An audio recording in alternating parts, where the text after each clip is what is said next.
Kunja Bihari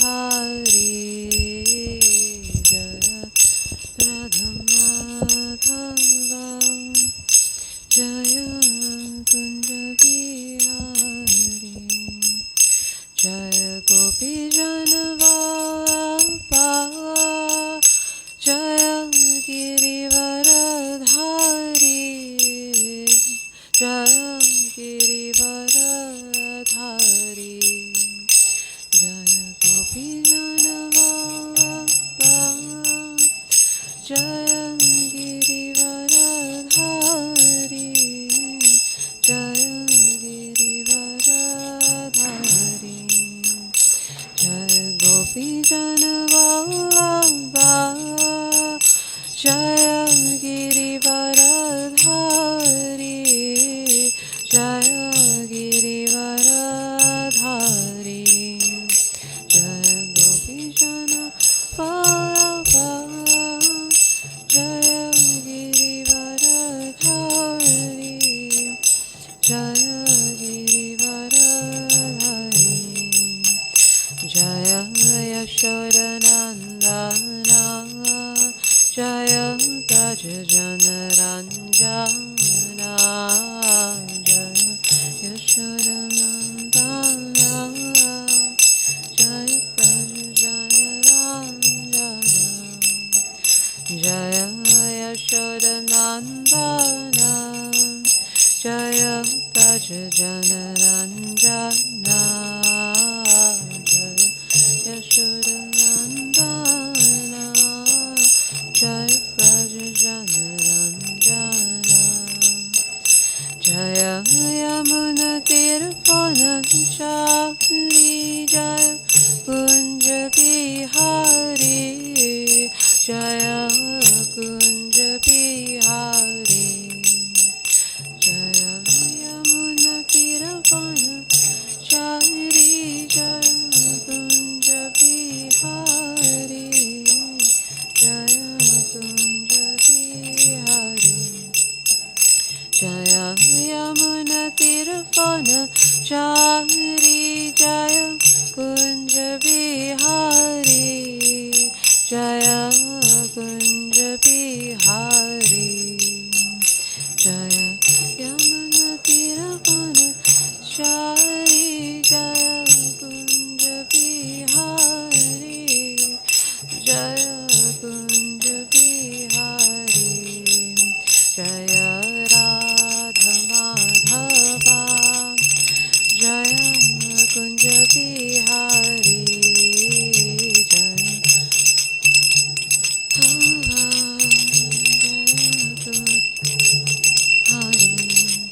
Jaya Radha Madhava Jaya Kunja Bihari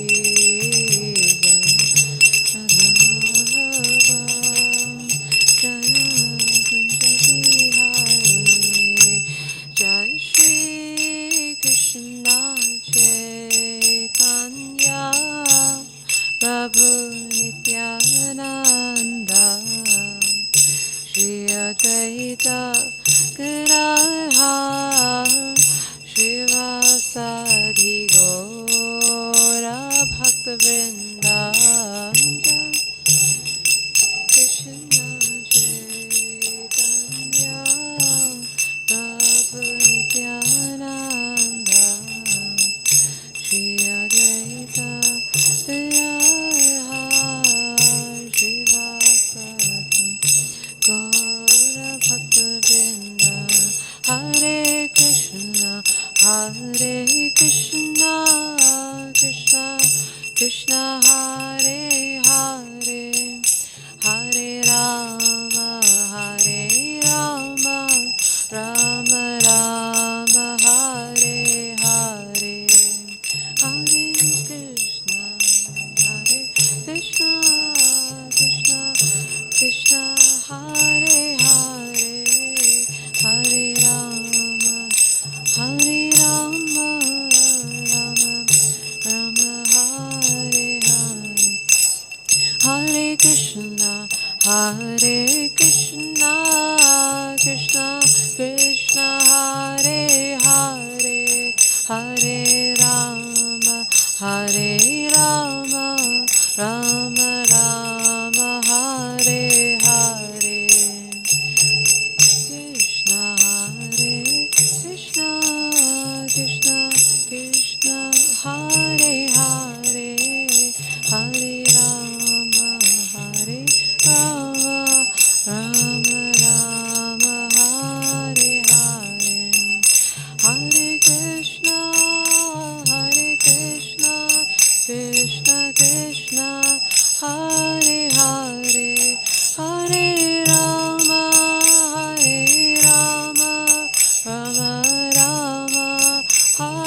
ki, Shri Chaitanya Mahaprabhu ki, Grantaraj Srimad Bhagavatam ki, Srila Prabhupada ki, Shri Shintai Gaura Premanande. So, Hare Krishna everyone. Thank you all so much for joining this morning and for the opportunity to discuss these verses from the Srimad Bhagavatam.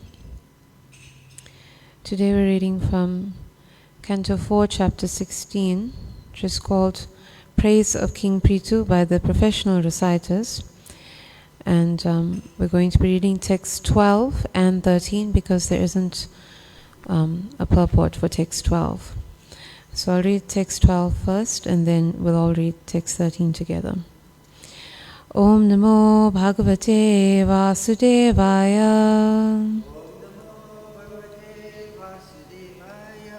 Om Namo Bhagavate Vasudevaya.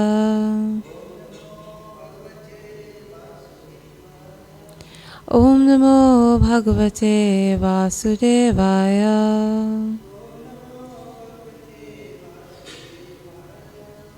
In text 12.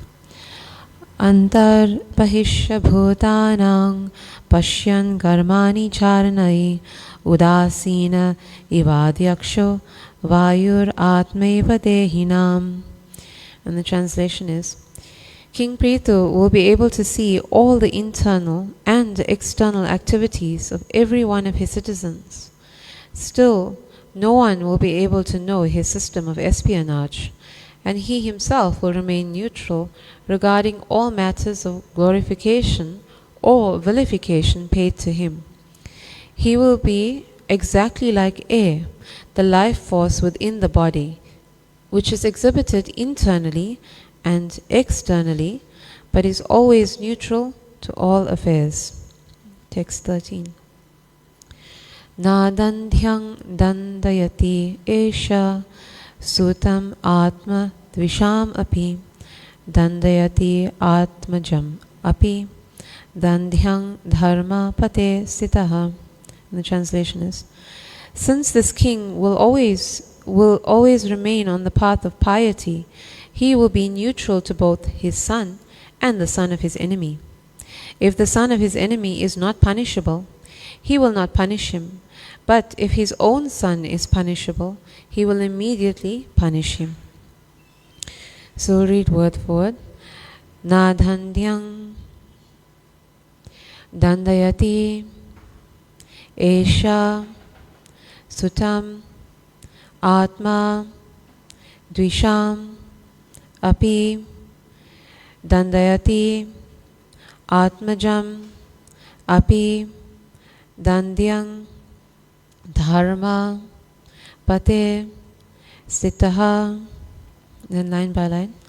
Nadhandyang dandayati esha sutam atma dvisham api dandayati atmajam api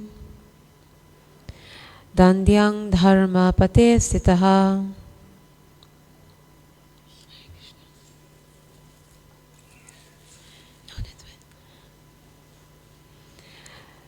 Nadhandyang dandayati esha sutam atma dvisham api dandayati atmajam api dandyang dharma pate sitaha. Does anyone want to read line by line? Okay, I'll read again. Nadhandyang dandayati esha sutam atma dvisham api dandayati atmajam api dandhyang dharma pate sitaha. Nadhandyam dandayati esha sutam atma dvisham api dandayati atmajam api dandhyang dharma pate sitaha. So read word for word. Na, not. Adandhyam, not punishable. Dandayati, punishes. Eshaha, this king. Sutam, the son, Atma Dvisham, of his enemies, Api, even, Dandayati, he punishes, Atmajam, his own son, Api, even, Dandhyam, punishable, Dharmapate, on the path of piety, Sitaha, being situated. And now the translation and purport by His Divine Grace A.C. Bhaktivedanta Swami Srila Prabhupada ki. Since this king will always remain on the path of piety, he will be neutral to both his son and the son of his enemy. If the son of his enemy is not punishable, he will not punish him. But if his own son is punishable, he will immediately punish him. Okay. And now the purport. These are the characteristics of an impartial ruler. It is the duty of a ruler to punish the criminal and give protection to the innocent. King Prithu was so neutral that if his own son were punishable, he would not hesitate to punish him.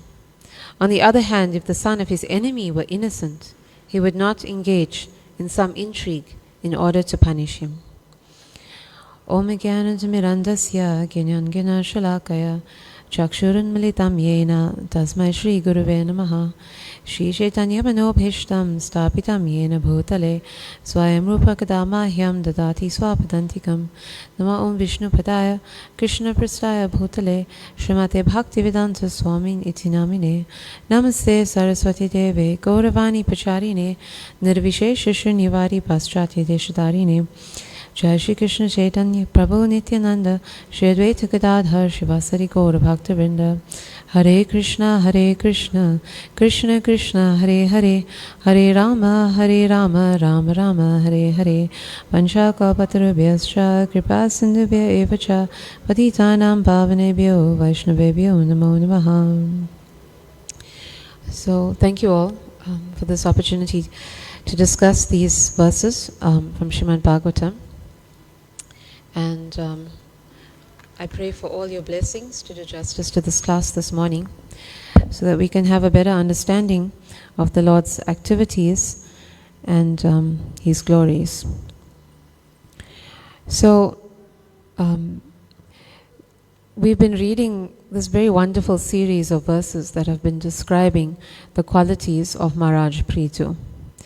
And these qualities, we understand, are actually the qualities of the Supreme Personality of Godhead. All good qualities emanate from the Supreme Lord. Actually, all qualities emanate from the Supreme Lord, but they just appear bad in this material world if we consider them bad qualities, because of the way we express it, our perverted reflection of those qualities that the Lord has. Displayed in the Lord, these qualities are all good, right? Because He is on the absolute platform. So we've said many times that the king, the ruler of a state, is the ideal representative of the Lord. So naturally such a person would be expected to display all good qualities as well.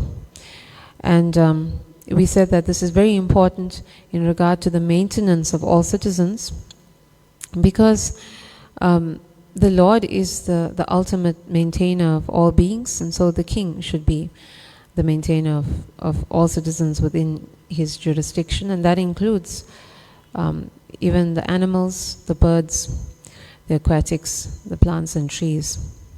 And the Lord is known as Janardhan, and this name indicates that He is the maintainer of all living entities. And none of the Lord's names are an exaggeration. He is the maintainer of everyone and everything. And if we feel that there is actually a deficit in the maintenance, Srila Prabhupada describes that it's not because the Lord is not supplying what we need, right? But it is our maladministration of those resources that He provides for us. We misuse the earth and we misuse everything that the earth yields to us, everything that the demigods provide for us. And this is what leads to all the problems that we perceive in the world as scarcity and drought, famine, and so on.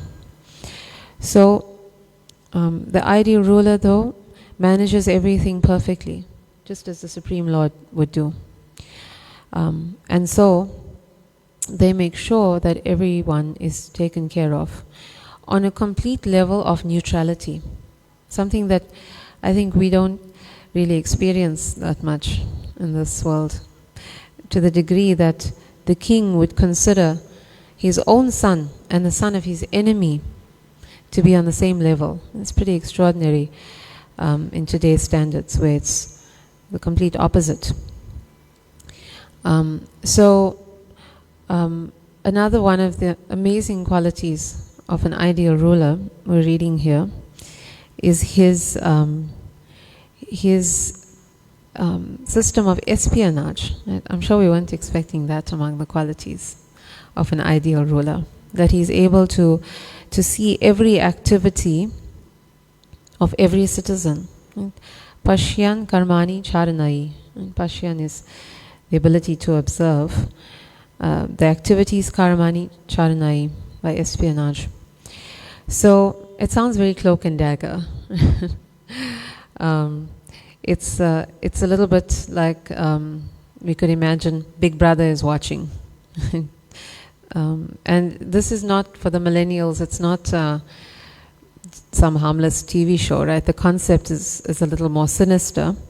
It comes from a novel by Orwell about how Big Brother is actually a dictatorial government that wants to control the movements, the words, even the thoughts of all its citizens, so that those activities, words, and thoughts can be manipulated to maintain control.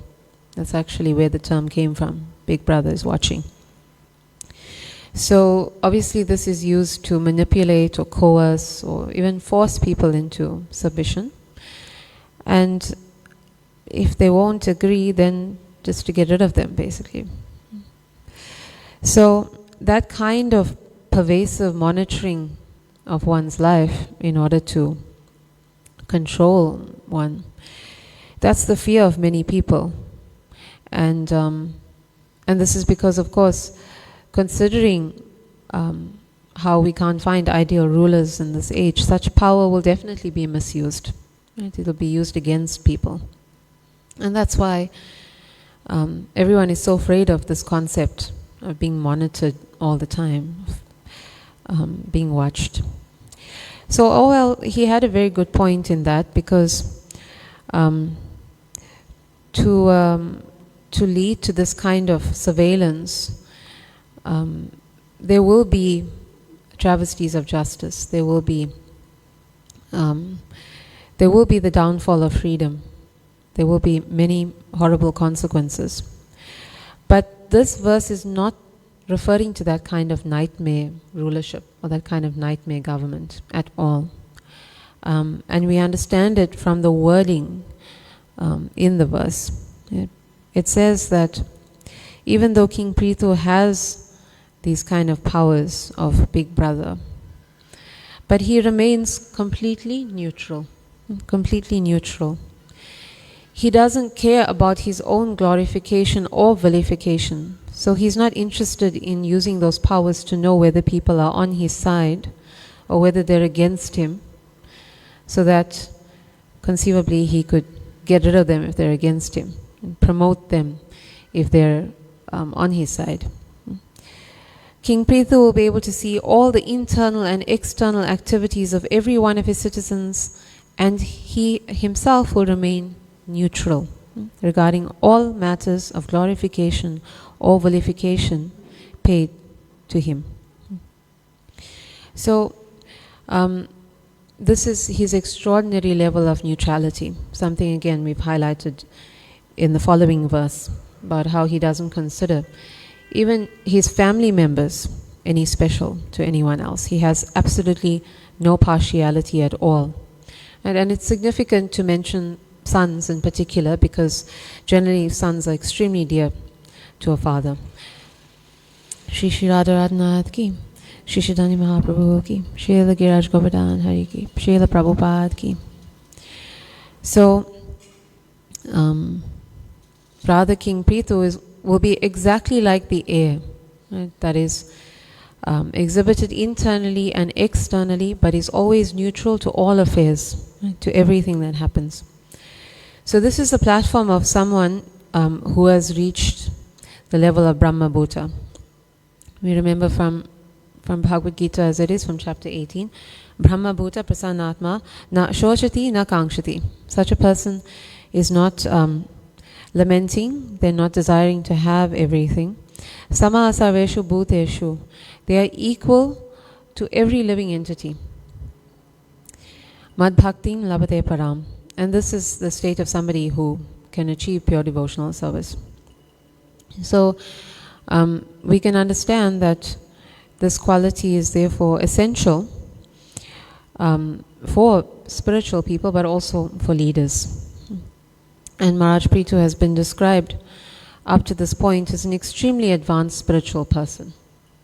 So it's actually very good that we learnt about all his spiritual qualities before we got to this point of knowing about his amazing powers of espionage, so we can trust he's not going to misuse it. Right? We've now built up our faith in him by hearing so extensively of his glories.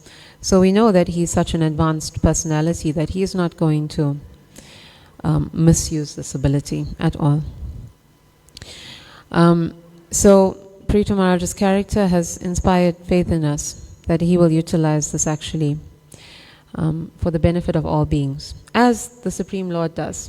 Because like we said, all powers, all good qualities of living beings come from the Lord.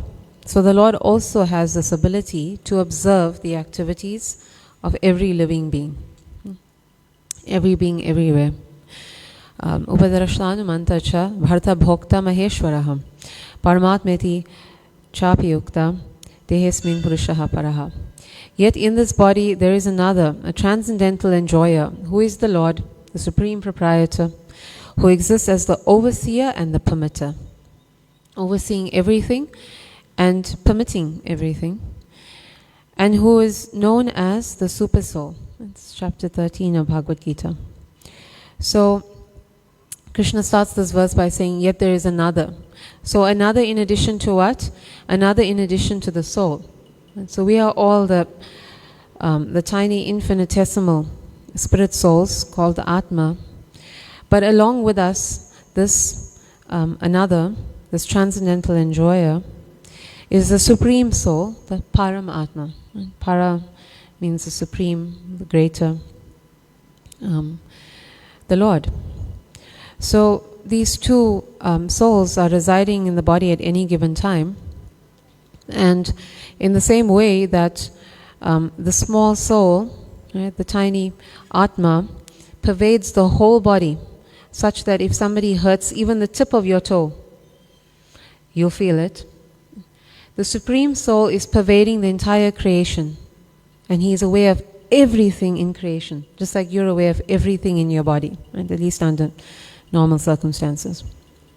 So this ability that he has, it's not a big brother scenario, right? He's not using this to his advantage. He's not disadvantaging those who are against him.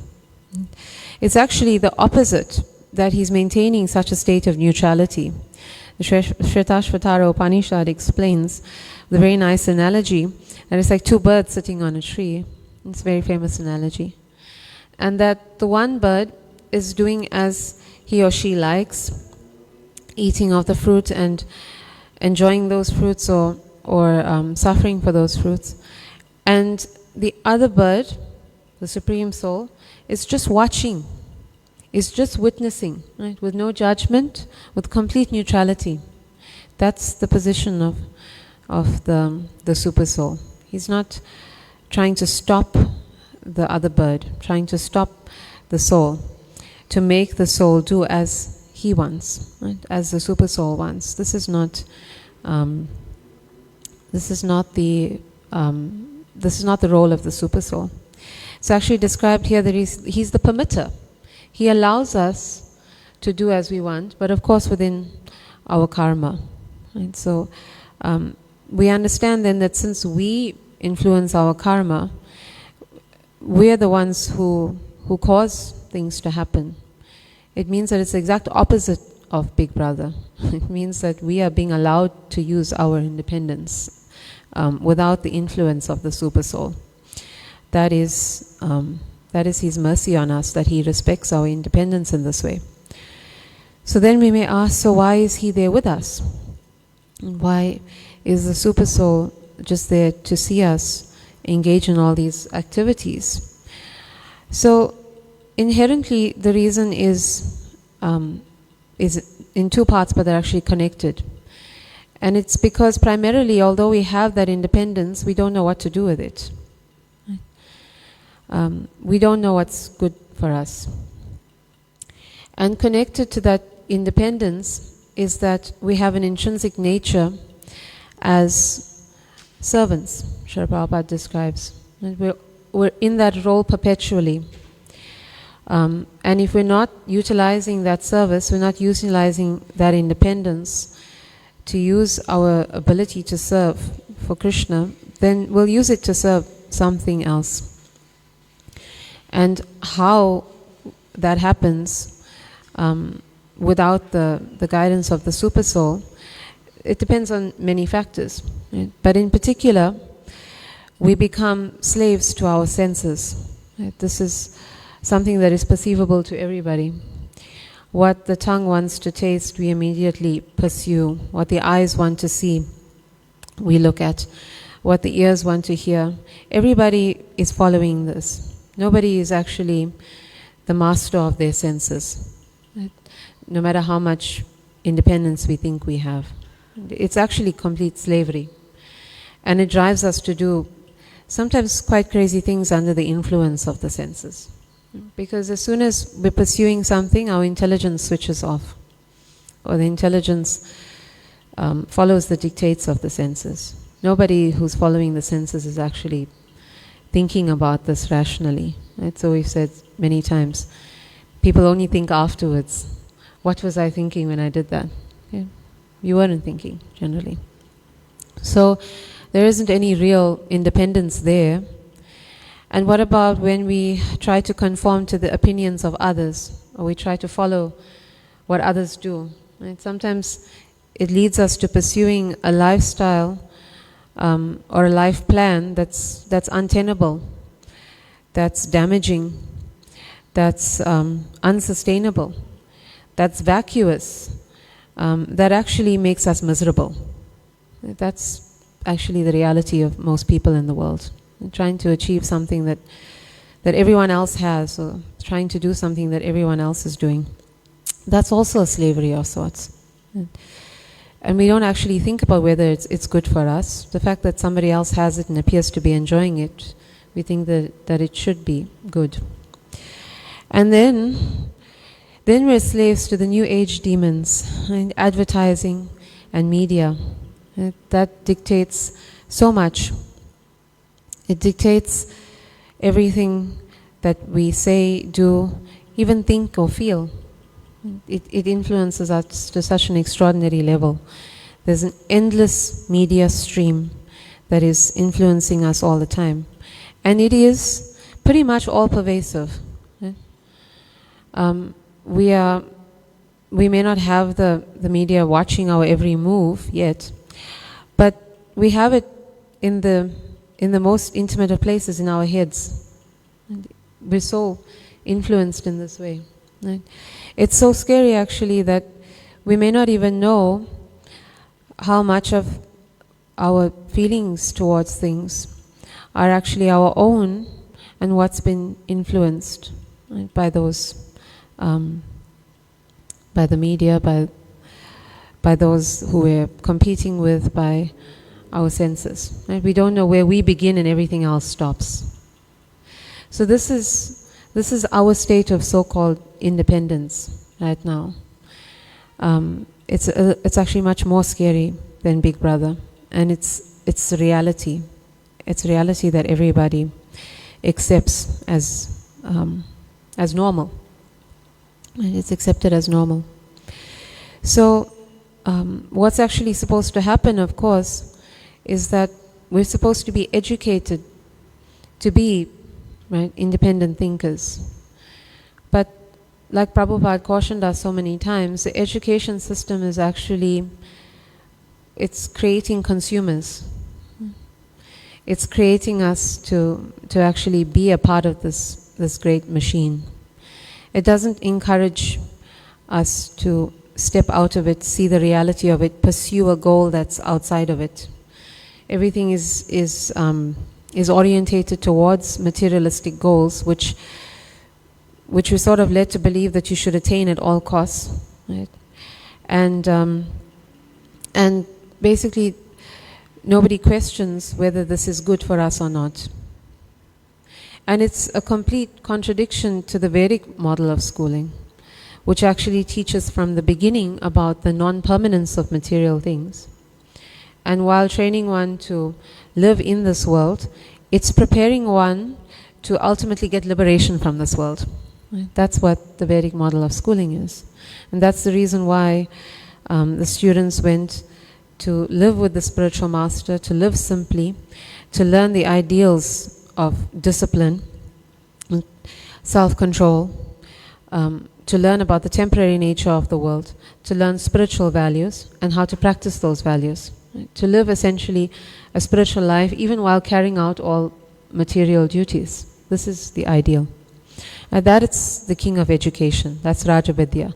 This is what leads to one living a peaceful life that one is actually conscious of, and that also eventually will lead to liberation from this world.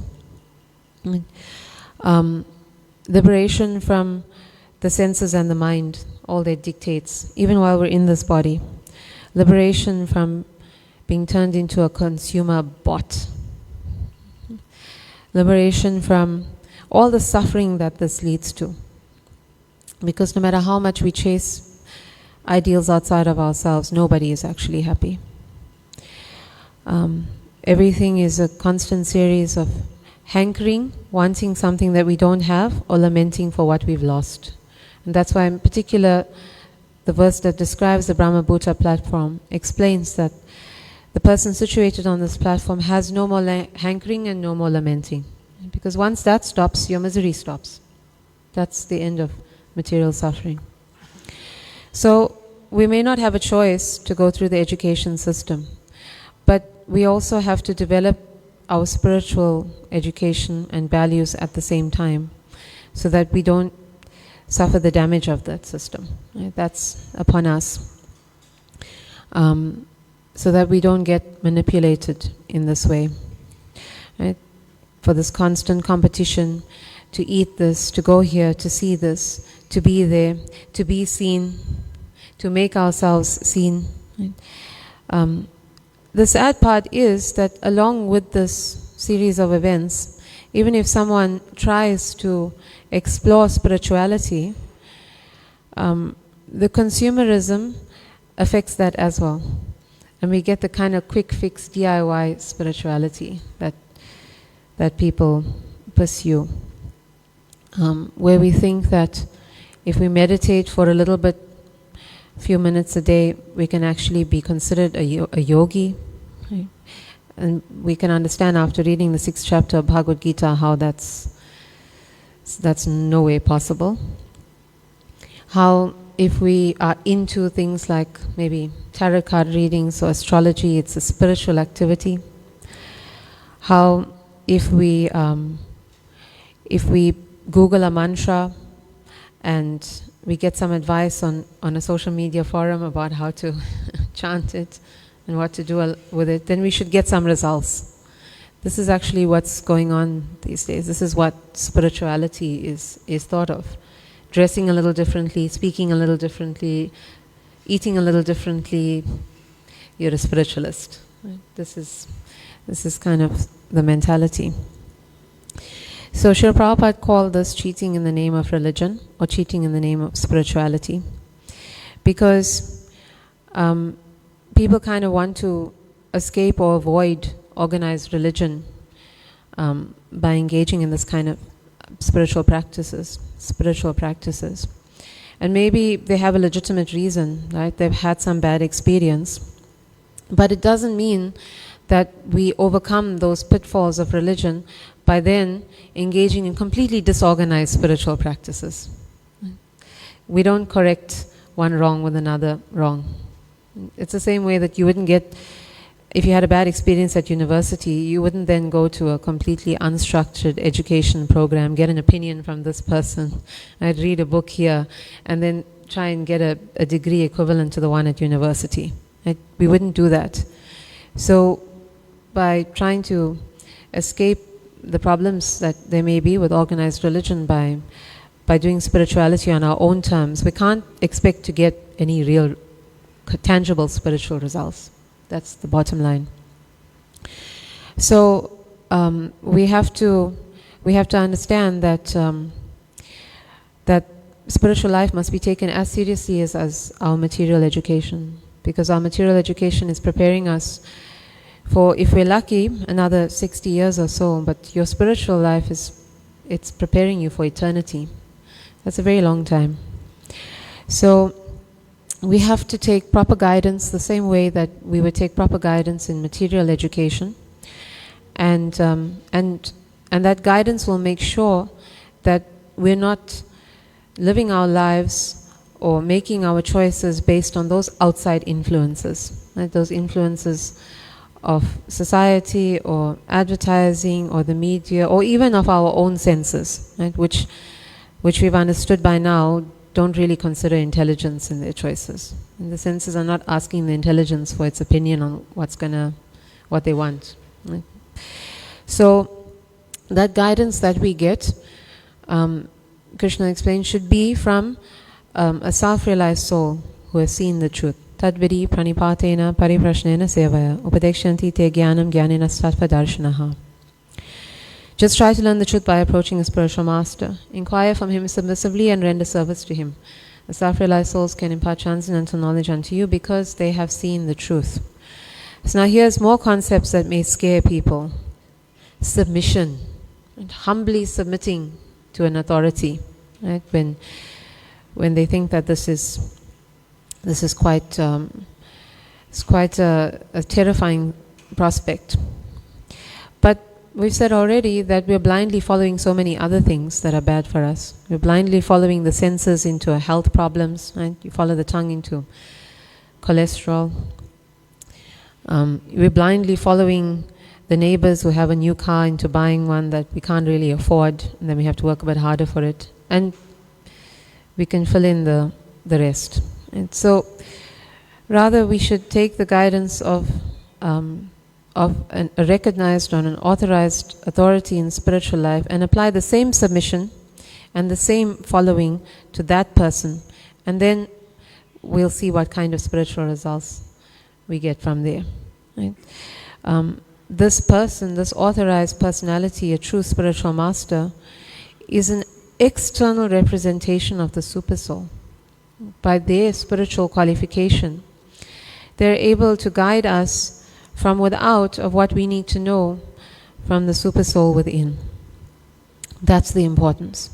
That Supersoul that is there wanting the very best for us, right? From that level of complete concern and care, who has been watching us all this time, waiting for that opportunity.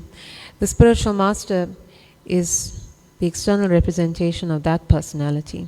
Right? And the spiritual master will therefore give us the guidance that we need so very much. Right? The Supersoul is situated as Udasinvat. Udasinvat, he's completely neutral. Just like Maharaj Prithu has been described. He doesn't need anything from us. He doesn't need us to turn into his slaves. That's not what the spiritual master as his representative is there for. But it's to help us make the right choices, the choices that are actually good for us, without any external influences, so that we can stop chasing the fruit of the tree that's causing us so much of suffering. Right?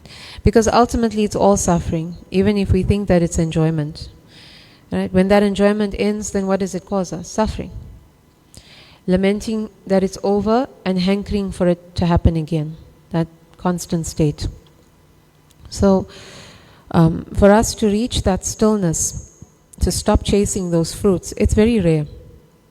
It's very rare that we'll stop on our own and hear the voice of the Supersoul. There's so much chatter going on in the mind as it follows the senses. So the spiritual master is there to make us hear, right? To bring it to our attention that we're suffering, to help us to attain that stillness. And that stillness is when we actually reach that level called buddhi. Right? And this is achieved under the guidance of the spiritual master and through the activities of devotional service. And Krishna promises us, Dadami Buddhi Yogam Tam. If we're constantly engaged in this devotional service, then he gives us that understanding from within. We start to hear him clearly, the voice of the Supersoul, guiding us to actually achieve the transcendental knowledge, to eventually attain him, to attain ultimate liberation. So the spiritual master and the Supersoul, they're working together to help us to achieve that, right? To free us from all the things that are trapping us, and to help us to get to that ultimate liberation. So if we just continue the way we are, then we can see that we're actually de-evolving in our consciousness. We were discussing this yesterday with the students, that according to scientific theories, according to evolution, we should actually be improving in our behavior, right, and improving in our levels of consciousness, because the theory of evolution states that as our brain develops from our primitive ancestors, that it develops the ability to process and then to utilize the information more efficiently. So all the reflex behavior, the behavior that Srila Prabhupada says is the behavior of the animals, eating, sleeping, mating, defending, and then of course getting very worked up if those activities are thwarted, that comes from primitive levels of the brain, right? That's what science wants us to believe. And that as people evolve, we develop the frontal brain, and then we develop the ability to control our reflexes, to control our behaviors, to understand when is the right time to eat, to sleep, what we should do to achieve these things in a civilized way, how we can control the reflexes to get angry or to get upset when someone stops us from having these things. But if we were on this constant evolution, then we should have been able to escape things like anger and lust and greed right now, right? Because we would be able to surpass those qualities. And yet we find that it's actually getting worse, that people are not evolving. They're actually becoming more short-tempered, more aggressive in their pursuit of things. They're becoming so aggressive actually that they would harm their own family members, people that they care about, to achieve that, or to speak of other persons. And we're actually demanding things now. We're engaging in activities that are not even civil. And so it should make us wonder if this automatic evolution is actually such a thing. So the reality is that it's not. And what is the reality is what Srimad Bhagavatam says, Manda sumanda matiyo manda bhagya upadritaha, that actually we're getting worse because of the age of Kali. The age of Kali is causing people to deteriorate in their qualities, to deteriorate in everything. Right? Our lifespans, our stature, everything is getting worse. It's not getting better. Right? So there isn't an evolution that we're experiencing here. We're actually experiencing a deterioration. So this must be consciously stopped. It must be stopped by us making a choice, right? To stop acting on reflex, to get angry or to want something or to chase after something. to practice the pause, as they say, before every thought, before every activity, before every word. Again, with the mercy and the blessings of the spiritual master, spiritual personalities, the guidance of the scripture. His Holiness Bhakti Bhringa Govinda Swami Maharaj made a very nice point that that it's not even just our activities. He was saying that in the Christian faith there's a saying that it's not just our good works that get us into heaven. Along with our activities, there must be mercy. There must be mercy of the Lord, there must be mercy of the devotees. So if we assemble all these factors, our conscious behavior, our conscious engagement in devotional service, the mercy of spiritual personalities, the mercy of the Lord, then we will definitely be able to escape this new and terrifying Big Brother reality, and will achieve not only happiness in this life but that ultimate liberation. So thank you all so much for your kind attention. Srila Prabhupada ki. Are there any questions or comments, anything I can clarify or anything to be corrected?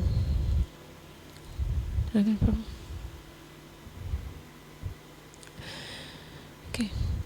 Nothing? Okay. Thank you all so much. Hare Krishna.